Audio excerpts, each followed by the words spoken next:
Torej, osteoporoza je sistemska bolezen kosti, tako da vpliva tudi na naše splošno zdravje, vključno z zdravjem, ustnim zdravjem, torej zdravjem zob. Dokazano je, da nižja mineralna kostna gostota in osteoporozni zlom pomenita več izgubljenih zob. Po menopavzi sta pa verjetno precej povezani, čeprav še ni čisto jasno, kako tudi osteoporoza in parodontalna bolezen.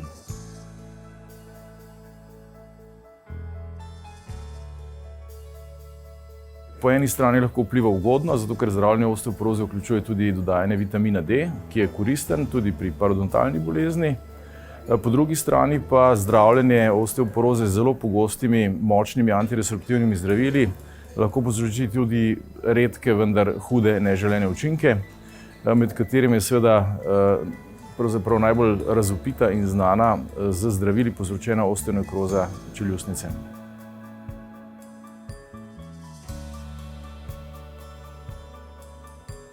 Gre za boleče področje razgaljene kostnine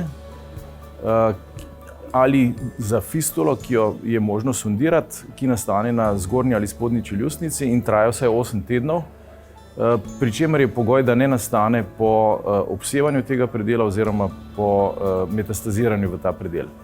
Večinoma nastane po invazivnih zobozdravstvenih posegih, kot je recimo ekstrakcija zoba oziroma vstavitev implantata, redko pa tudi spontano, to se pravi brez tega, predvsem pri bolniki, ki se zdravijo z zelo visokimi odmerki teh antiresorptivnih zdravil, kar pa ponavadi niso bolniki z osteoporozo, pač pa bolniki z malignimi boleznimi.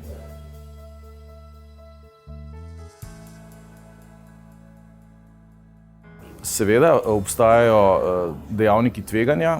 Po eni strani so to, kot sem že omenil, vsekakor neki lokalni invazivni kirurški posegi na zobeh, to se pravi ekstrakcija ali pa morda vstavitev implantata, to se pravi, to je en faktor, ta lokalni faktor, ki je večinoma prisoten. Potem so tukaj neki genetski dejavniki, ki jih seveda ponavadi ne preverjamo. Potem so tukaj zdravila, predvsem antiresorptivna zdravila, torej bisfosfonat in denosumab. Tukaj vpliva odmerek tega zdravila, torej čim višji odmerek je, tem večje je tveganje, in pa pogostost in trajanje dejanja tega zdravila. Zato je pomembno, torej, da se bo osteonekroza razvila pri daljšem zdravljenju in pa pri bolnikih, ki dobivajo visoke odmerke antiresorptivnih zdravil, to pa so, kot rečeno, ne bolniki z osteoporozo, kjer je ta zadeva relativno redka, pač pa bolniki z malignimi boleznimi.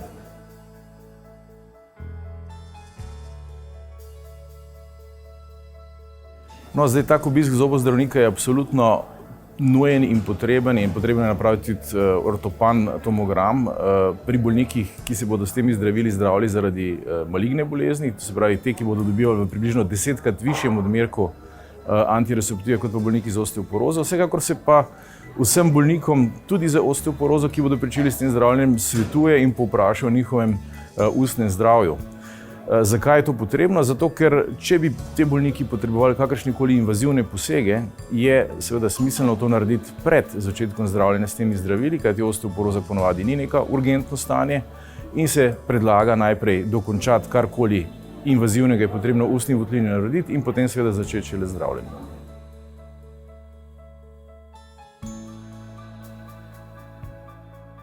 Potrebno je te posege potem med zdravljenjem ustrezno načrtovati.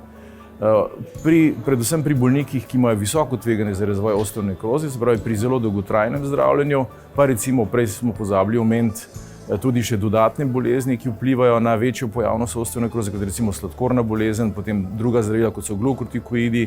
Recimo pri takih bolnikih se, če seveda njihovo tveganje za zlom ni zelo visoko, splača zdravila prilagoditi oziroma začasno ukiniti. Recimo peroralni bisfosfonat se predlaga ukiniti nekako teden dni pred takim posegom in ponovno uvedba se svetuje potem, ko se ustna sluznica že zaceli. To je ponavadi nekje po 4 do 6 tednih po posegu. Pri intravenskih bisfosfonatih počakamo enostavno z naslednjo aplikacijo do zacelitve ustne sluznice.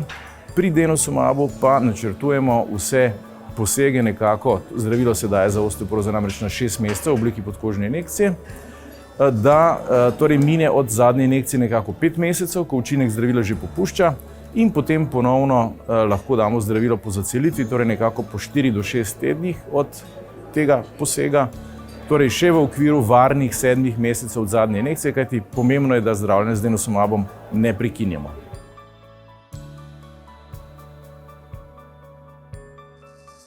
Torej, za kosti vsekakor velja tako kot vedno, torej telesna aktivnost in sicer takšna, da kosti pravzaprav so obtežene z gravitacijo, recimo hoja, potem zadostni vnos kalcija, zadostni vnos vitamina D, zadostni vnos beljakovin.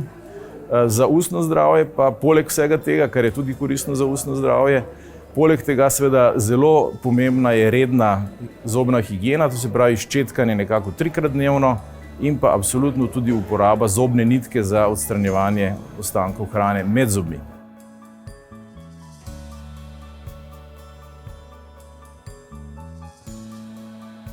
Nikakor ne, potrebno je samo te posege opraviti strokovno, se pravi po priporočilih zobozdravstvene stroke, kar se tiče pa sistemskega zdravljenja osteoporoze z antireseptivnimi zdravili in posegov, pa to zdravljenje seveda ni absolutna prepreka za invazivne posege, je pa potrebno včasih morda te posege časovno prilagoditi, morda opustiti zdravila ali pa njihovo aplikacijo nekoliko odložiti v dogovoru z lečečim zdravnikom.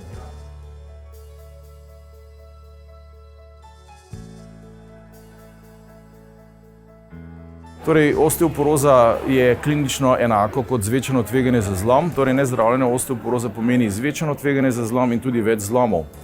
Te zlomi, najpogostejši so zlomi kolka, vretenc, zapestja, nadlahtnice, so izredno pogosti. Zgodijo se nekako pri vsaki 2. do 3. ženski po menopavzi, pri vsakem 5. do 6. moškem po 50. letu.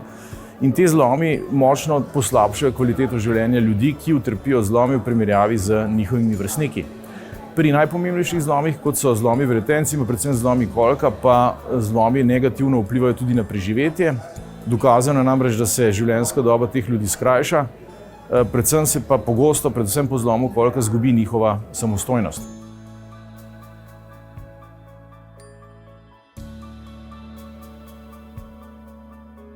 Slaba skrb za zobe pa pomeni večje tveganje za razvoj parodontalne bolezni, za izgubo zob in po mojem mnenju, kot jaz sem internist in endokrinolog, ne zobozdravnik, izguba zob vodi tudi v slabšo prehranjenost in v seveda posledično slabše splošno zdravje, vključno z zdravjem kosti.